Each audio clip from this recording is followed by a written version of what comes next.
After wasting more than 6 years of my life because of shyness, I finally found the secret to confidence. And here's the truth, I did not follow wisdom. Along the way, I figured out a bunch of new tactics that helped me build my self-confidence. So if you want to build real confidence, you are going to want to watch these. Lesson number 1 is absolutely critical. So many people get this wrong because the most important factor for being confident is understanding where this shyness comes from. Let me tell you a story. Our minds are hardwired to spot threats and danger, which causes people to become socially anxious and scared. For years, I let that wiring run my life.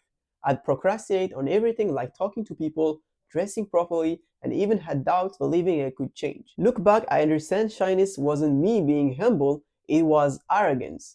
I told myself I deserved better than this, but had no action and did nothing to prove it. Half decade gone because I was too scared to act. Shyness is delusional, believing everyone is looking at you, even in reality, no one really cares about you except for close friends and family. So this lesson is the only and the most important one because after stopping thinking you are important to Michael 28, which after working 9 freaking hours will not think about you but to take his big dinner and go chill, because the reality is this.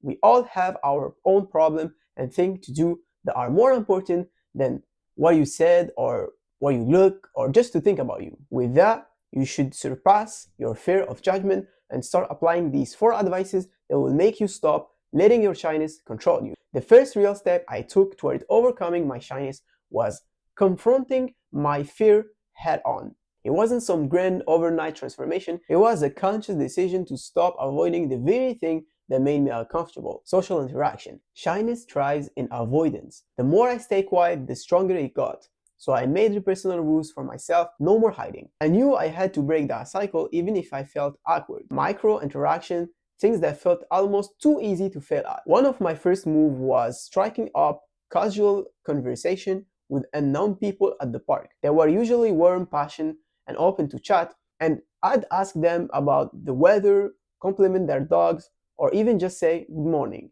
Over time, I slowly worked my way up to talking with people that I knew. A store clerk, ask them how their day is going. Someone in line with me at the coffee shop, make a comment about how long the line is. Every interaction, no matter how short, chipped away the anxiety that had ruled my life for so long. That's the real key, facing the fear directly, over and over until it loses against you. You don't need to be confident, you just need to start talking. It doesn't matter to who, a stranger, a known person, the point isn't perfection. The point is progress. And here's something I didn't expect. Once I start putting myself out there, I realized most people are actually kind. They're not judging you. Many of them are happy to engage with you, even if it's just for a short moment. That realization alone was a game changer. It reminded me that the world isn't nearly as cold or intimidating as it seems when you're stuck in your head. The second one surprised me. I didn't think how I looked really mattered until I noticed it changed how I felt. When I dressed nicely, I felt more proud of myself. It wasn't about looking cool for other people, it was like telling myself, I care about me. Wearing clean clothes that fit well, brushing my hair, stand up straight, made me feel strong inside. I tried to dress like I matter because I do, and so do you, which lead me to the next big thing that made me shy, which is the voice in my head.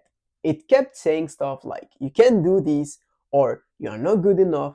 That voice made me feel small. But then I started changing those words. When I felt scared, I tell myself, it's okay to be learning, or I'm just practicing being brave. I start talking to myself like a good friend would. And guess what? That helped me feel stronger and happier. And the last one, the belief is everything. How you see yourself directly impacts the way you talk, act, and interact with others. If your thoughts are constantly negative, don't be surprised when things go wrong. It's a cycle that feeds itself. Breaking out of these patterns wasn't easy. My ego often got in the way, trying to pull me back into old habits. But I learned to quit those thoughts and focus on building a healthier mindset. So basically, if you want a concrete, simple task to follow, do these. Talk to one stranger today. Doesn't matter if it's the lady at the store or your cousin, wherever, say hi, ask a question, and you are done.